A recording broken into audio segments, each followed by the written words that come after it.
नमस्कार साथियों, आज हम देखेंगे राज्य के नीति निर्देशक तत्व जो हमारे भारतीय संविधान के भाग 4 में दिए गए हैं। अगर आपको इनकी उपयोगिता समझनी है, इनके महत्व को समझना है तो इस नाम में ही इसका महत्व है। जैसे राज्य कोई भी नीति बनाएगा तो इन तत्वों को सबसे पहले प्राथमिकता देगा, इन तत्वों को ध्यान में रखेगा, इन तत्वों के निर्देश के अकॉर्डिंग ही काम करेगा। यानी हमें पता है कि हमारे यहाँ पॉलिसी बनाने का काम, नीति बनाने का काम गवर्नमेंट का है, सरकार का है। और सरकार में कौन है? सरकार में है हमारे नेता एमपी एमएलए। तो एमपी एमएलए कोई भी नीति बनाएगा, एनीवन कोई भी नीति, तो इन प्रिंसिपल जो भाग 4 में दिए गए हैं उनके अकॉर्डिंग ध्यान में रखते हुए बनाएगा। हमें जब ये प्रिंसिपल देखेंगे तो हमें समझ में आ जाएगा कि सरकार चाहे अगर बेरोजगारों को रोजगार देना है, बूढ़े लोगों को बूढ़ा पेंशन देना है, एससी एसटी के कल्याण के लिए काम करना है, उनके लिए रिजर्वेशन करना है, बच्चों के लिए शिक्षा देना है, टीकाकरण करना है, प्रसूति सहायता देना है, सब हमारे राज्य के नीति निर्देशक तत्वों में लिखे हुए हैं और इसी के अकॉर्डिंग हमारी गवर्नमेंट काम भी करती है। अब इनको एक विस्तारित नजर से देख लेते हैं। सबसे पहले तो हम देखते हैं कि ये भाग 4 में मेंशन किए गए हैं और इसको रटना नहीं है, क्योंकि जब हमारा संविधान लागू हुआ था तो संविधान लागू होने से पहले संविधान सभा के सदस्य अलग अलग कमेटी के माध्यम से अपना संविधान लिख रहे थे और मूल अधिकार के लिए बनाई गई थी मूल अधिकारों की उप समिति और इसके अध्यक्ष थे जेपी कृपलानी। तो जेपी कृपलानी ने एक मसौदा तैयार किया और ड्राफ्ट कमेटी के सामने पेश किया। जो ये मसौदा है उसमें मूल अधिकार और राज्य की नीति निर्देशक तत्वों को साथ में लिखा हुआ था। जब इनको डॉक्टर अंबेडकर के सामने प्रस्तुत किया गया तो इन्होंने ये क्वेश्चन किया और इनका क्वेश्चन जेन्युइन भी है कि अगर हम इनको आज ही फंडामेंटल राइट्स में डाल देंगे तो आपको पता है कि बूढ़ा पेंशन देना हो, रोजगार देना हो, इनके लिए क्या चाहिए? धन चाहिए। और जब भारत आजाद हुआ था उस समय भारत के पास धन नहीं था, धन का अभाव था। और अगर मूल अधिकार में इनको शामिल कर दिया जाता तो आपने देखा था अनुच्छेद 32 और अनुच्छेद 32 के अकॉर्डिंग लोग चले जाते कोर्ट में और कोर्ट में जाने से भी क्या फायदा होगा जब हमारे पास धन है ही नहीं, धन का अभाव है तो इन्हें लागू नहीं किया जा सकता। तब हमारे संविधान के सलाहकार बी एन राव महोदय ने एक सलाह दी कि क्यों ना हम जो आपका भाग 3 है जिसमें मूल अधिकार है इनको दो भागों में डिवाइड कर दे, एक भाग 3 खुद और एक भाग 4। और भाग 3 में तो हमारे मूल अधिकार है ही, जैसे हम स्वतंत्रता की बात करें, समानता की बात करें, शोषण के विरुद्ध अधिकारों की बात करें, ये सभी इसमें शामिल कर दिए गए हैं और इनको तुरंत संविधान लागू होते ही लागू कर दिया जाएगा। और वो पार्ट जिनको लागू करने के लिए धन चाहिए उनको हम कुछ समय के लिए होल्ड कर देते हैं और न्यायालय में जाना बाध्यकारी नहीं रखेंगे। यानी जैसे देश आपका समृद्ध होगा, देश के पास धन आएगा, देश का प्रशासनिक तंत्र मजबूत होगा तो हम धीरे धीरे इनको लागू कर देंगे। तो बी एन राव महोदय के अकॉर्डिंग ही भाग 3 में तो रख दिए गए मूल अधिकार और भाग 4 में रख दिए राज्य के नीति निर्देशक तत्व। इसलिए राज्य के नीति निर्देशक तत्व और मूल अधिकार एक दूसरे से जुड़े हुए हैं, एक दूसरे से कनेक्टेड है। अब हम देखते हैं एग्जाम के दृष्टिकोण से हमारे आगे के पार्ट। अगर हम इसमें अनुच्छेद की बात करें तो ये अनुच्छेद 36 से लेकर 51 तक इनका वर्णन किया गया है। अगर हम देखेंगे कौन से देश से लिए गए हैं तो ये मेनली आयरलैंड के देश से लिए गए हैं और आयरलैंड ने स्पेन से लिए हैं।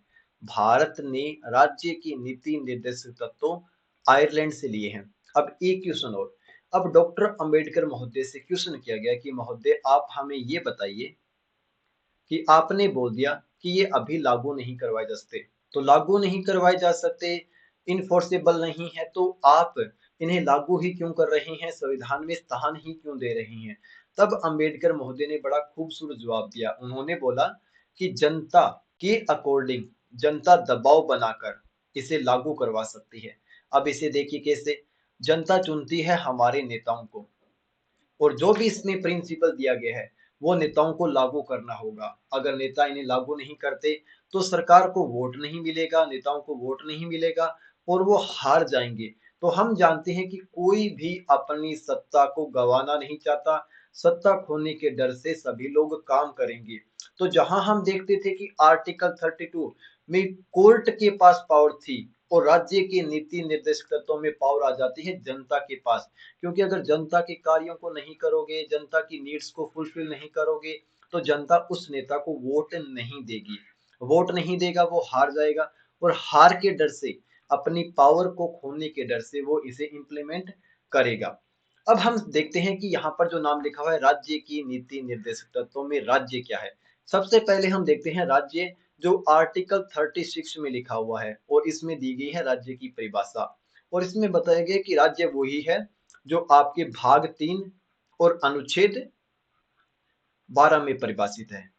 जो हमने मूल अधिकार वाले चैप्टर में देखा था कि भाग 3 और अनुच्छेद 12, जिसमें राज्य की 4 परिभाषा दी गई है। पहले हम देखते हैं संघ की कार्यपालिका और विधायिका, दूसरा हम देखते हैं कि राज्य की कार्यपालिका और राज्य विधानसभा, तीसरा हम देखते हैं स्थानीय शासन, और चौथा हम देखते हैं अन्य एजेंसी। ये 4 राज्य की परिभाषा जो अनुच्छेद 12 में है, वही कहाँ पर लिखी हुई है, वही लिखी हुई है अनुच्छेद 36 में। अब इसके साथ ही हमने देख लिया कि जैसे जैसे आपके पास, राज्य के पास धन होगा, हम लागू करवा देंगे। अब इस कंडीशन में कोई व्यक्ति और कोई भी सिस्टम, अगर जिसके पास धन है ही नहीं, तो वो नहीं लागू करवा पाएगा। प्रोमिस करने से तो नहीं होता है। जब तक आपके एटीएम में पैसे नहीं है, तो आप नहीं काम करवा पाओगे, आप किसी के भी प्रोमिस को फुलफिल नहीं कर पाओगे। ऐसा ही कंडीशन यहाँ पर स्टेट के साथ था। तो हमारे संविधान सभा में इस बात को क्लियरली मेंशन कर दिया गया कि इसके लिए आप कोर्ट में नहीं जा सकते। कोर्ट में क्या है, ये नॉन इनफोर्सेबल है। तो आपका आर्टिकल 37 क्या कहता है कि ये कोर्ट में नहीं जा सकते। लेकिन सबसे महत्वपूर्ण बात, देश के शासन में ये आधारभूत है। कोई भी हमारा सिस्टम हो, कोई भी हमारा शासक हो जो शासन करता है, इसमें पुलिस अधिकारी से लेकर हम आईएएस अधिकारी, कोई भी नेता को देख लें जो हमारे शासन का पार्ट है, तो वो इन तत्वों को ध्यान में रखते हुए ही चलेगा और इन्हीं के अकॉर्डिंग काम करेगा। तो राज्य के लिए बाध्यकारी है, राज्य की ये ड्यूटी है कि इनफोर्सेबल तो नहीं है, लागू तो नहीं करवाए जा सकते, लेकिन आपका ये ड्यूटी होगा कि इन्हें लागू करवाए। तो ये किसको बाध्य करता है, किस पर जिम्मेदारी सौंपता है, राज्य पर। और कौन से आर्टिकल के अकॉर्डिंग, आर्टिकल 37 के अकॉर्डिंग। अब हम नेक्स्ट आर्टिकल देखते हैं, आर्टिकल 38। आर्टिकल 38 डीपीएसपी के मूल भाव को समझाता है। वो कहता है कि सामाजिक व्यवस्था ऐसी बनेगी जिस सामाजिक व्यवस्था में क्या हो, सबका कल्याण हो। और कल्याण कैसे होगा, सभी को क्या मिले, न्याय मिले। और न्याय का हमें प्रिंसिपल पता है कि सामाजिक, आर्थिक और राजनीतिक न्याय। अब ये सामाजिक, आर्थिक, राजनीतिक न्याय क्या है, इसे समझ लेते हैं। सामाजिक न्याय का अर्थ है कि समाज में कोई भी व्यक्ति किसी व्यक्ति के जाति धर्म को लेकर टॉर्चर ना करे, वो अपने आप में प्राउड फील करे, उसे अपनी जाति को लेकर हीन भावना ना हो, किसी को भी जाति के आधार पर ना दबाई जाए। तो सिस्टम ऐसा होगा, सामाजिक व्यवस्था ऐसी होगी जिसमें सामाजिक न्याय मिले। आर्थिक का अर्थ है कि मान लीजिए कि कोई व्यक्ति गरीब है। अब गरीब व्यक्ति है तो सरकार इसको कुछ मनी दे, सरकार इसको अनाज दे, सरकार इसको भोजन दे, ताकि ये क्या कर सके, अपनी गरीबी से ऊपर उठ सके। अपनी गरीबी से ऊपर उठने के लिए उसे रोटी कपड़ा मकान दे दिया जाए, और कुछ सब्सिडी दे दी जाए, कुछ उसको मनी दे दिया जाए, ताकि अमीर और गरीब के बीच में डिफरेंस कम हो जाए, और सेकंड, ये अपनी गरीबी रेखा से बाहर निकल सके। राजनीतिक न्याय का अर्थ है कि हम देखते हैं जैसे 73वां संविधान संशोधन पंचायती राज से संबंधित, तो यहाँ पर आप देखोगे कि एससी कम्युनिटी को, एसटी कम्युनिटी को और महिलाओं को 33% और एससी एसटी को उनकी जनसंख्या के अकॉर्डिंग आरक्षण दिया गया है सरपंच पद के लिए। तो ये क्या है, ये राजनीति में सभी की भागीदारी सुनिश्चित करने के लिए कुछ प्रावधान किए गए हैं, तो इसे ही हम कहते हैं राजनीतिक न्याय। तो हमारा आर्टिकल 38 कहता है कि हम सामाजिक व्यवस्था ऐसी बनाए जिसमें न्याय हो, सामाजिक, आर्थिक और राजनीतिक। ओके। और सबसे महत्वपूर्ण बात ये भी कहता है कि अमीर और गरीब के बीच में जो डिफरेंस है, जो ये गहरी खाई है, उनको भी सरकार क्या करेगी, कम करने की प्रयास करेगी। आय की असमानता को, आय की असमानता को दूर करने का प्रयास करेगी। ओके, अब हम नेक्स्ट आर्टिकल देखते हैं, आर्टिकल 39। आर्टिकल 39 अपने आप में सबसे ज्यादा महत्वपूर्ण है, क्योंकि जब आर्टिकल 39 बी और आर्टिकल 39 सी देखोगे तो ये दो आर्टिकल न्यायालय और सरकार के बीच में मूल अधिकार और राज्य के नीति निर्देशक तत्वों के बीच में एक टकराव का कारण बनता है। ये कैसे बनता है इसे अभी हम समझते हैं। जैसे आप आर्टिकल 39 ए देखिए, तो इसमें कहा गया है कि समान अवसर होंगे, किसके लिए? रोजगार के लिए। रोजगार के समान अवसर होंगे महिला और पुरुष के लिए। अब ऐसा नहीं है कि महिला है तो उनको रोजगार नहीं दिया जाएगा, पुरुषों को ही दिया जाएगा, नहीं। इक्वल अपॉर्चुनिटी दी जाएगी वुमेन एंड मैन को। ये हमारा आर्टिकल 39 ए कहता है, जिसमें कहता है कि जीविका के पर्याप्त साधन महिला और पुरुष दोनों को दिए जाएंगे। अब इसी से संबंधित हम आर्टिकल 39 डी देख लेते हैं पहले। अब 39 डी क्या कहता है कि हमने रोजगार दे दिया, राज्य ने रोजगार दे दिया। अब रोजगार देने के बाद राज्य ऐसा नहीं कर सकता कि महिलाओं को वेतन कम दे, नहीं।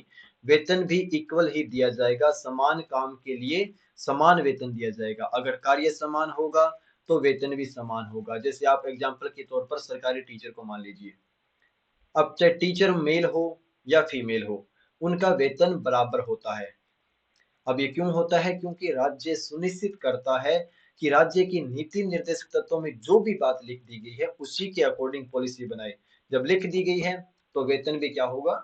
समान होगा। ओके, अब सबसे महत्वपूर्ण दो article, article 39 B. Article 39 B कहता है कि जो भी हमारे प्राकृतिक संसाधन है, भौतिक संसाधन है, जैसे आप भूमि मान लीजिए एग्जाम्पल के तौर पर, अब भूमि पर किसी एक व्यक्ति का हक नहीं होगा। जैसे अंग्रेज जब देश छोड़कर गए थे तो अंग्रेजों के द्वारा बनाई गई व्यवस्था में जमींदारों के पास सबसे ज्यादा भूमि थी, और जो इन पर काम कर रहे थे किसान, उनकी कंडीशन बहुत ज्यादा खराब थी। और ये ओनली किसान क्या कर रहे थे? मजदूरी जैसा काम कर रहे थे। मालिक कौन थे? ओनली जमींदार ही थे। और इनके द्वारा जो भी मेहनत की जाती थी वो पहले मालिक अपने पास रखता था और मजदूरी के तौर पर कुछ किसानों में बांट देता था।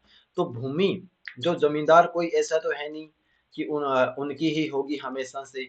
जब आजाद होगा तो आजादी में सभी की भागीदारी होगी। तो आजादी में सभी की भागीदारी होगी तो जमीन जमींदारों से लेकर किसानों में बांट दी जाए।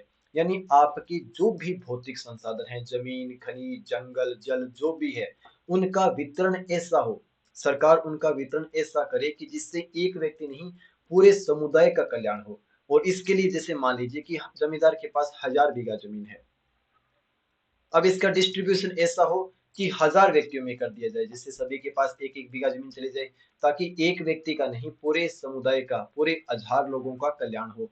ये बात कही गई थी हमारे आर्टिकल 39 बी में। भौतिक संसाधनों का वितरण ऐसा किया जाए जिससे अधिकतम लोगों का सामूहिक हित हो, एक व्यक्ति का हित ना हो। सब साथ में विकास करें, सबका साथ सबका विकास। अब हम नेक्स्ट आर्टिकल देते हैं 39 सी। कोई भी इकोनॉमिक पॉलिसी बनेगी, सरकार का काम क्या क्या होता है? पॉलिसी बनाना।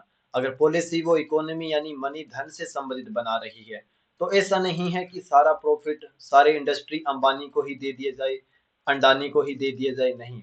सरकार चाहेगी कि अंबानी अंडानी अगर ग्रोथ कर रही हैं तो इसके पैरेलल गरीब व्यक्ति भी ग्रोथ करे, आम व्यक्ति मजदूर भी ग्रोथ करे। ऐसा नहीं है कि सारे बेनिफिट इन्हीं को दे दिए जाए और गरीब गरीब हो जाए, अमीर और ज्यादा अमीर हो जाए। तो इनका कहने का पर्पज है कि धन का जो जमाव है, धन का जो संकेंद्रण है, वो किसी एक हाथ में ना होकर पूरे सोसाइटी में, पूरे समाज में हो। जैसे एग्जाम्पल के तौर पर हम देखते हैं 1970 की घटना, जब बैंकों का किया गया राष्ट्रीयकरण।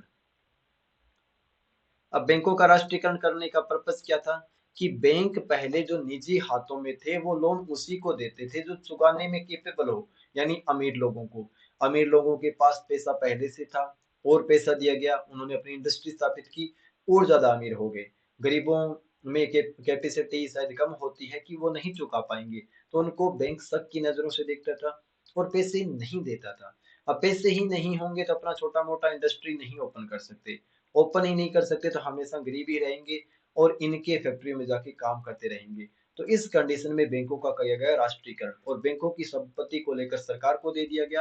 और सरकार के पास धन था, उसने, सरकार ने सब में इक्वल और उनकी जरूरतों के अकॉर्डिंग बांटा, जिससे क्या हो कि धन का संकेंद्रण किसी एक व्यक्ति, एक कंपनी, एक बैंक के पास ना होते हुए समाज की पूरे सिस्टम में ऐसे संचालित हो जाए, ऐसे बांट दिया जाए जिससे सबका भला हो। अब यहाँ पर जैसे इंदिरा गांधी है या फिर कोई भी सरकार है, तो भूमि सुधार करना हो, जमींदारी उन्मूलन करना हो, तो इस कंडीशन में वो इसी को इम्प्लीमेंट करने की कोशिश करते थे। जब डीपीएसपी में आर्टिकल 39 बी और सी को लागू करने की कोशिश की जाती, तो राइट टू प्रॉपर्टी, संपत्ति का अधिकार, जो आपका आर्टिकल 31 में और 19(1)(f) में था, वो बीच में आ जाता था। और न्यायालय क्या करता था, डीपीएसपी को महत्व ना देते हुए राइट टू प्रॉपर्टी को महत्व देता था, और यही सरकार और न्यायालय के बीच में बहुत लंबे समय तक टकराव का कारण भी रहा था। अब हम नेक्स्ट आर्टिकल देखते हैं। नेक्स्ट आर्टिकल, आर्टिकल 39 ई कहता है कि कोई भी व्यक्ति हो, चाहे महिला हो, पुरुष हो, बच्चे हो, अगर उनकी आयु और उनके पास शक्ति नहीं है काम करने की, जैसे बूढ़ा व्यक्ति है, आयु ज्यादा है, बच्चा है, आयु छोटी है, तो उनसे काम नहीं करवाया जाएगा। कोई व्यक्ति बहुत कमजोर है तो उनसे काम नहीं करवाया जाएगा। किसी व्यक्ति को धन की जरूरत है, उसकी मजबूरी है, तो धन और मजबूरी के अभाव में विवश होकर किसी भी व्यक्ति से काम नहीं करवाया जाएगा। किसी भी व्यक्ति की आर्थिक मजबूरी का फायदा नहीं उठाया जाएगा। अब आर्टिकल 39 अब हमें बात करते हैं, ये बात करता है बच्चों की। आर्टिकल 39 अब कहता है कि बच्चों का काम है बचपन को एंजॉय करना, बच्चों का काम है पढ़ाई करना और खेलना कूदना। तो बच्चों का हर स्तर पर विकास किया जाएगा, बच्चों का हर स्तर पर ध्यान रखा जाएगा, बच्चों बच्चों का शोषण नहीं किया जाएगा, बच्चों को हर स्थिति में बचाया जाएगा, ताकि वो पढ़े लिखे, खेले कूदे, अपने बचपन को एंजॉय करे। तो बच्चों से संबंधित आर्टिकल 39 अब इनकी व्यवस्था करता है। अब हम बात करते हैं सबसे महत्वपूर्ण आर्टिकल की, जो गांधीवादी प्रिंसिपल है। अब गांधी जी चाहते थे कि गांव से ही राजनीति ऊपर उठे और गांव का व्यक्ति ही पीएम बने। तो गांधी जी को राज्य की नीति निर्देशक तत्वों में संविधान में स्थान देने के लिए व्यवस्था की गई कि ग्राम पंचायतों का गठन किया जाएगा। और आज के समय में हम देखते हैं 73वें संविधान संशोधन से इन 1992 इसे लागू कर दिया गया है। और हम बात करें तो जैसे 24 अप्रैल को हम क्या बनाते हैं, पंचायत राज दिवस, पंचायती राज दिवस के रूप में बनाते हैं, क्योंकि इस दिन पहली बार संवैधानिक रूप से पंचायतों को लागू किया गया था। अब इसके बाद में नेक्स्ट आर्टिकल देखिए, आर्टिकल 41A। तो आर्टिकल 41 कहता है कि कुछ दशाओं में, जैसे बुढ़ापा है, बीमारी है, बेरोजगारी है, तो यहाँ पर व्यक्ति को काम, शिक्षा और लोक सहायता दी जाएगी। जैसे कोई बूढ़ा व्यक्ति है तो हम देखते हैं कि बूढ़े व्यक्ति को बूढ़ा पेंशन दी जाती है। क्यों दी जाती है? क्योंकि राज्य की नीति निर्देश तत्वों में लिखा गया है। बीमार है तो उनके लिए फ्री हॉस्पिटल है, फ्री मेडिसिन है। बेरोजगारी है तो मनरेगा का जो कॉन्सेप्ट है, जो आज जी राम जी बन गया है, तो ये कॉन्सेप्ट क्यों आया है? क्योंकि राज्य की नीति निर्देश तत्वों में लिखा गया है कि जो बेरोजगार है, काम नहीं कर सकता, केपेबल नहीं है, उसको भी कुछ न कुछ बेरोजगारों को काम दिया जाए। तो इसलिए नरेगा का कॉन्सेप्ट आया, जिसे आज के समय में जी राम जी कर दिया गया है। ओके, अब आर्टिकल 42 देखते हैं। 42 में कहा गया कि आप कामगारों से काम करवाइए, लेकिन काम की जो कंडीशन है वो क्या होनी चाहिए? सही होनी चाहिए और उचित होनी चाहिए। और जैसे सही कैसे? कोई भी व्यक्ति एजुकेटेड है, पढ़ा लिखा है, और उसको रोजगार नहीं मिल रहा है, और उसको अपनी मर्जी के अकॉर्डिंग या फिर उसकी योग्यता के अकॉर्डिंग काम ना दिया जाए, तो ये गलत है। दूसरा, किसी व्यक्ति को अगर कोल फैक्ट्री में यानी कोयले की फैक्ट्री में काम करवाया जाए और उसको उचित मास्क और ऑक्सीजन सिलेंडर ना दिया जाए, जिससे उसके लंग्स पर इम्पैक्ट पड़े और कुछ समय के बाद में उसकी मृत्यु हो जाए, तो काम के घंटे या फिर हम बात करें काम की दशाएं ऐसी हो जहां पर व्यक्ति अपने हेल्थ के साथ कॉम्प्रोमाइज ना करे, इनको ध्यान में रखते हुए काम करवाया जाएगा। जैसे आज हम देखते हैं मेल स्क्वेंजिंग, यानी नालियों की सफाई आज भी इंडिया में कोई मनुष्य करता है, इंसान करता है। वो नाली में उतरता है, फिर उन नालियों की गटर्स की सफाई करता है, जो आज के समय में, आधुनिक समय में बिल्कुल भी सही नहीं है, अमानवीय कंडीशन है। तो सरकार को जल्दी से जल्दी रोबोट्स के माध्यम से, मशीनों के माध्यम से इन्हें सुधार करना चाहिए। लेकिन प्रेजेंट में नहीं कर पा रही है क्योंकि धन नहीं है, लेकिन जितना जल्दी हो सके उन मनुष्यों को इस काम से मुक्त करना चाहिए, ताकि वो अपने काम में न्याय संगत फील करें, उनको इस काम में शोषण ना हो। बहुत से लोग मेल स्क्वेंजिंग के कारण नालियों की सफाई करते हुए मर जाते हैं। तो राज्य का प्रयास रहेगा कि अपनी नीति बनाते समय इन दशाओं का ध्यान रखे और इसमें रिफॉर्म करे। और सबसे महत्वपूर्ण इसमें कहा गया है कि महिलाओं के लिए प्रसूति सहायता उपलब्ध कराई जाएगी। यानी प्रेगनेंसी के दौरान जैसे हम देखते हैं कि महिलाओं को कुछ पैसे दिए जाते हैं, उनको दूध वगैरह, राशन वगैरह दिया जाता है, तो ये काम होगा राज्य का। और कोई भी सरकारी जॉब में है तो महिलाओं को छुट्टी दी जाती है प्रेगनेंसी के दौरान। तो प्रसूति सहायता जो मैटरनिटी रिलीफ है वो आर्टिकल 42 में मेंशन किया गया है। अब हम आर्टिकल 43 देखते हैं जो भी कामगारों से संबंधित है। और आर्टिकल 43 क्या कहता है कि मजदूरों को कम से कम निर्वाह मजदूरी यानी इतना पैसा दिया जाए, इतना पेमेंट किया जाए कि वो कम से कम अपने 2 टाइम का भोजन सिक्योर कर सके, अपने बच्चों के कल्याण से संबंधित एजुकेशन प्रदान कर सके, अगर कोई मेडिकल इमरजेंसी आ जाए तो उसको भी फुलफिल कर सके, तो उसको निर्वाह मजदूरी देनी है। निर्वाह मजदूरी के साथ हम इसमें देखेंगे कि मजदूरों को अवकाश देना है। इसके साथ हम देखें मजदूर अपने मजदूरों को शिष्ट जीवन स्तर देना है, यानी बेहतर जीवन स्तर करने के लिए उसको अवकाश देना है, शिष्ट जीवन स्तर देना है और निर्वाह मजदूरी देनी है ताकि वो क्या कर सके, अपने पेमेंट से अपने परिवार का खुद का भला कर सके। अब दूसरा हम देखते हैं गांधीवादी प्रिंसिपल, यानी कुटीर उद्योग, यानी छोटे छोटे जो इंडस्ट्री है, जैसे हम गांव में देखते हैं पापड़ इंडस्ट्री है, अगरबत्ती इंडस्ट्री है, कोई हम देखिए माचिस इंडस्ट्री है, जो गांव के लेवल पर की जाती है उनको प्रमोट किया जाएगा। ओके, जैसे डेयरी इंडस्ट्री है, सब काम जो घरेलू स्तर पर गांव में किए जा सके, उन छोटे छोटे उद्योगों को आर्टिकल 43 के अकॉर्डिंग स्टेट प्रमोट करेगा, सब्सिडी देगा, लोन देगा, ताकि वो अपनी इंडस्ट्री को, उद्योग को, छोटे उद्योग को कंटिन्यू कर सके और उस छोटे उद्योग से ग्रोथ कर सके 43 के अकॉर्डिंग। अब इसके बाद में हम देखते हैं 42वां संविधान संशोधन। 42वां संविधान संशोधन amendment act in 1976 Indira Gandhi के टाइम आता है। तो इंदिरा गांधी कहती है कि ये मजदूर है और ये मजदूर का मालिक है। तो मजदूर का मालिक है, तो मजदूर का मालिक ही अगर हम देखें अमीर हो रहा है, और गरीब जो मजदूर है उसकी सैलरी मान लीजिए आज भी 500 थी, उसके बाद में भी 500 थी, तो इसकी सैलरी फिक्स है, इसकी कंडीशन में कोई सुधार नहीं हो रहा है। अमीर मालिक और ज्यादा अमीर होता जा रहा है, वो और ज्यादा लग्जरी लाइफ जीता जा रहा है। तो अब स्टेट का काम रहेगा कि अपनी पॉलिसी बनाते समय अगर अमीर को प्रॉफिट हो रहा है तो प्रॉफिट का कुछ शेयर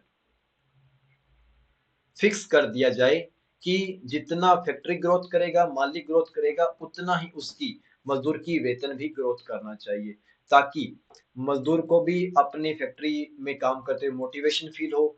फैक्ट्री अगर ग्रोथ करे तो उसकी कंडीशन में भी सुधार हो। तो उद्योगों के प्रबंधन में मजदूरों की भागीदारी को हर हालत में सुनिश्चित किया जाएगा।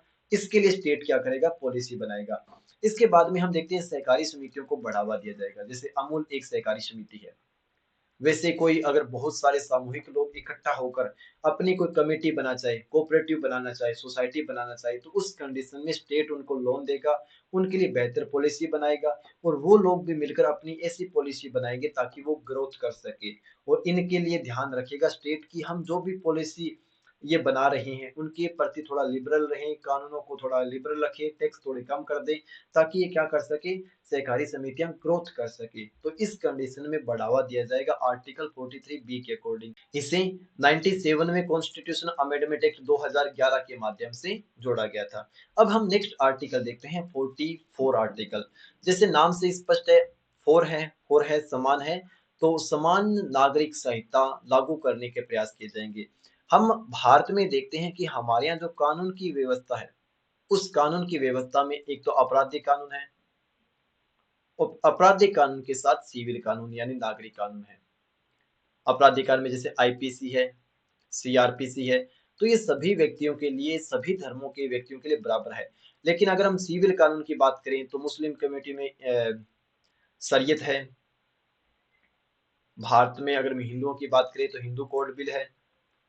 तो इनमें डिफरेंस है, जैसे विवाह, तलाक, गोद लेना, उत्तराधिकार, तो ये सभी सिविल मामले हैं। और सिविल मामले में हम देखते हैं कि मुस्लिम कम्युनिटी और हिंदू कम्युनिटी दोनों में डिफरेंस है कानूनों में।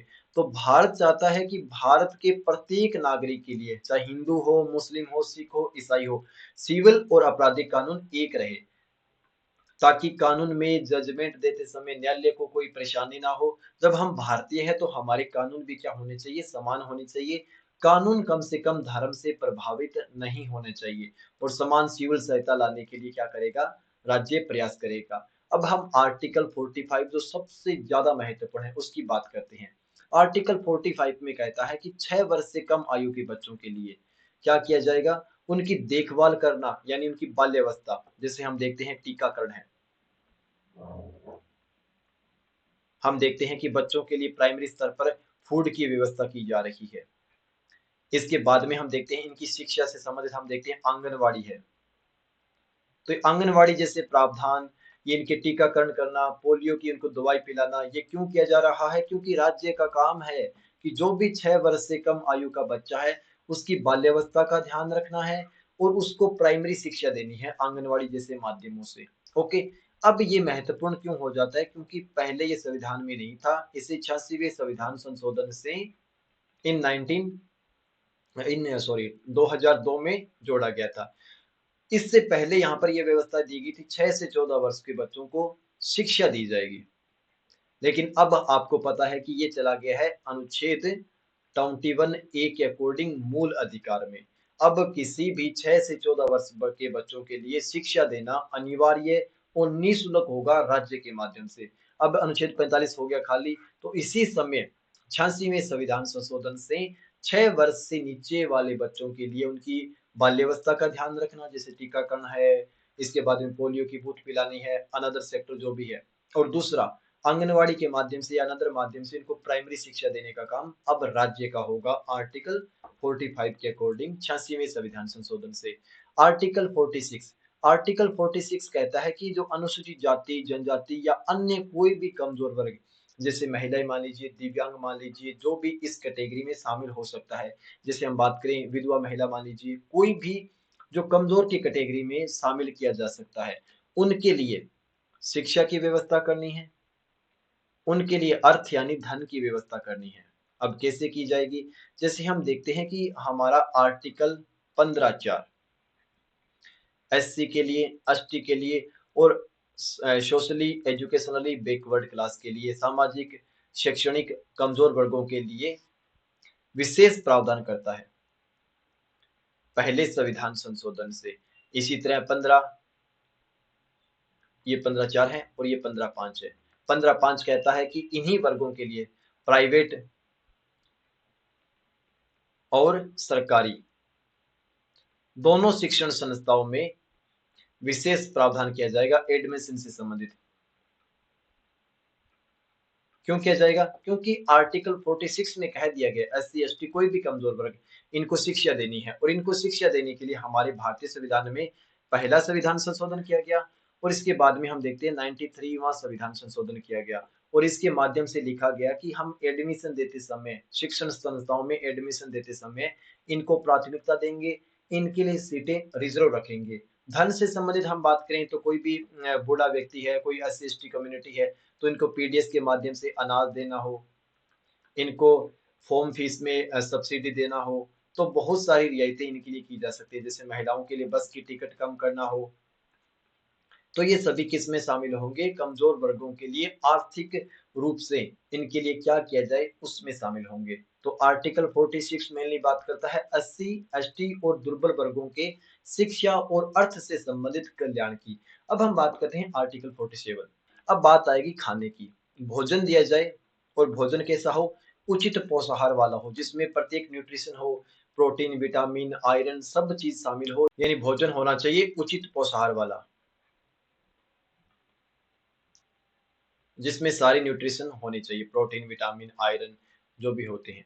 तो ये कौन दिलाएगा, स्टेट दिलाएगा। दूसरा, जब भोजन अच्छा अच्छा दिया जाएगा तो इनका जीवन स्तर अच्छा खुद में खुद हो जाएगा, क्योंकि बीमारी से ग्रसित नहीं होंगे। बीमारी से ग्रसित नहीं होंगे, खाना पेट भरा हुआ होगा, तो काम में प्रोडक्टिविटी भी होगी, प्रोडक्टिविटी होंगे तो लंबा जिएंगे और आय के अच्छे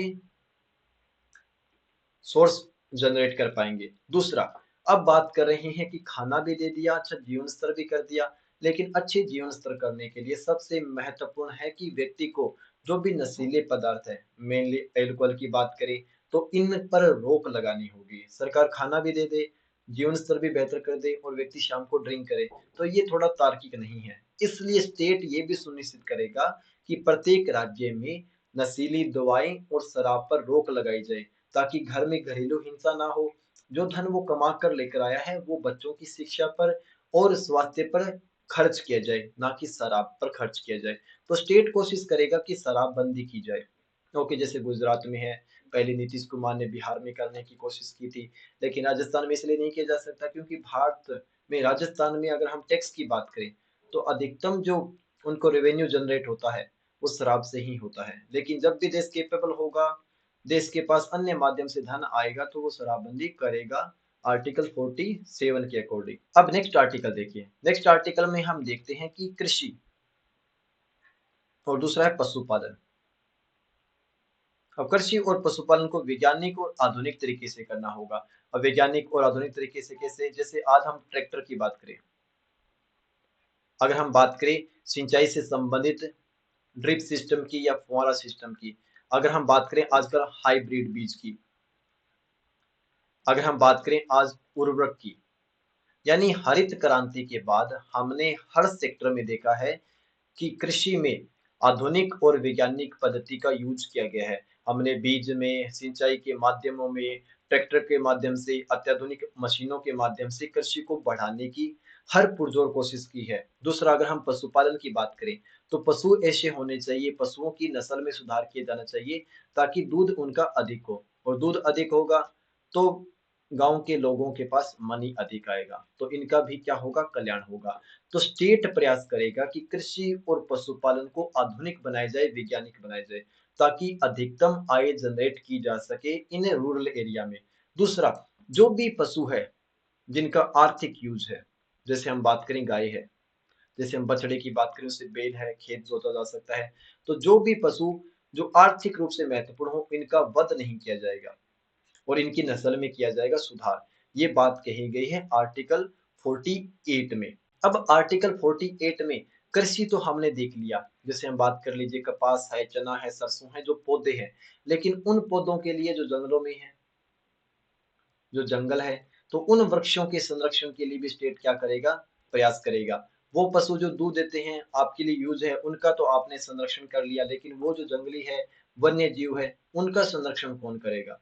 तो उनके संरक्षण के लिए भी अब स्टेट काम करेगा कि उन वृक्षों का, जंगलों का, वनों का, वन्य जीवों का स्टेट संरक्षण कर सके ताकि पर्यावरण सुरक्षित रहे, संरक्षित रहे, पर्यावरण पोल्यूशन ना हो।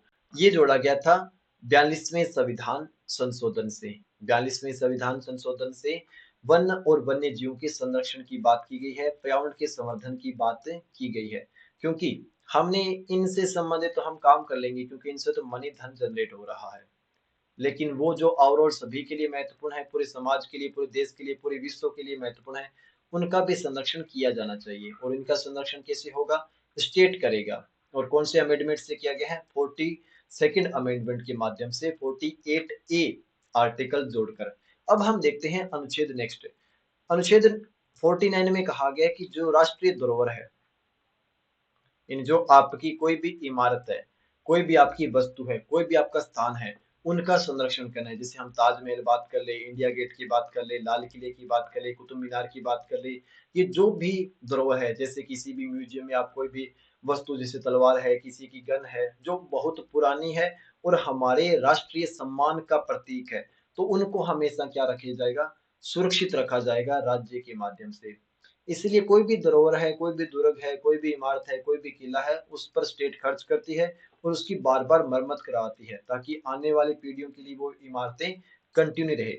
अब इसके बाद में हम देखते हैं अनुच्छेद 50। नाम से ही 50 है, 50-50, यानी कार्यपालिका से न्यायपालिका के कार्यों को अलग किया जाएगा।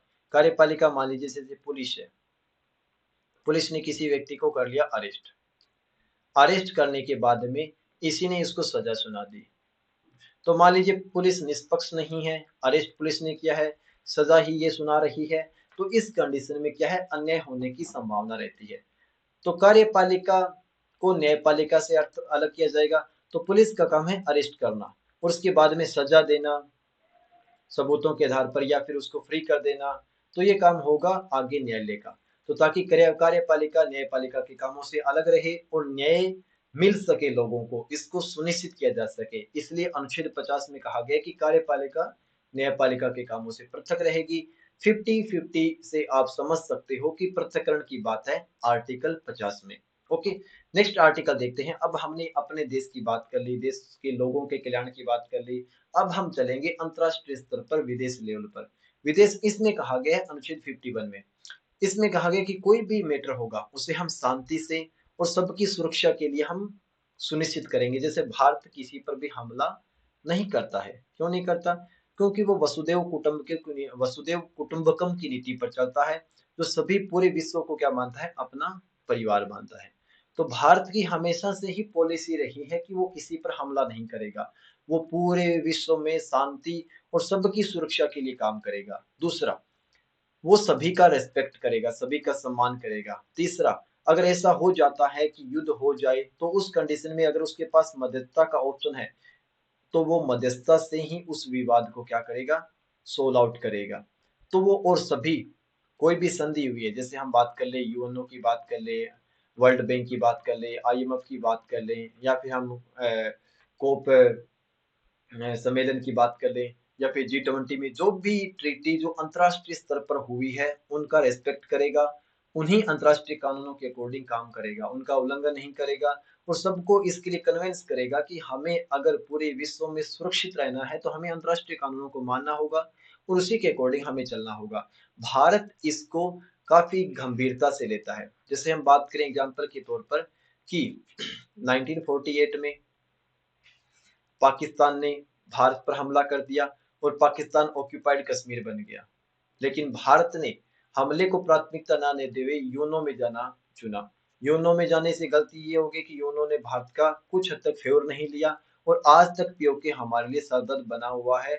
आज पाकिस्तान हमारे लिए सरदर्द बना हुआ है। अगर हम उस समय पीओके में नहीं जाते तो आज पाकिस्तान ऑक्यूपाइड कश्मीर हमारा होता, जो हमारा है। तो बात महत्वपूर्ण है कि हम कोई भी विवाद हो उसको मध्यस्थता से सुलझाने की कोशिश करते हैं, हम युद्ध से परहेज करते हैं, हम अपनी तरफ से किसी पर युद्ध नहीं करते, प्रत्येक स्टेट की, प्रत्येक कंट्री की बाउंड्री का हम रिस्पेक्ट करते हैं, जो हमारे अनुच्छेद 51 का आदर्श है, जो हमारा एक अच्छा गांधीवादी आदर्श है। तो इसी के अकॉर्डिंग मैं मान के चलता हूँ कि हमारे राज्य की नीति निर्देश तत्वों का पार्ट कंप्लीट होता है। ये वीडियो आपको अच्छी लगी हो तो इस वीडियो को लाइक, शेयर और चैनल को सब्सक्राइब जरूर कीजिए। Thank you.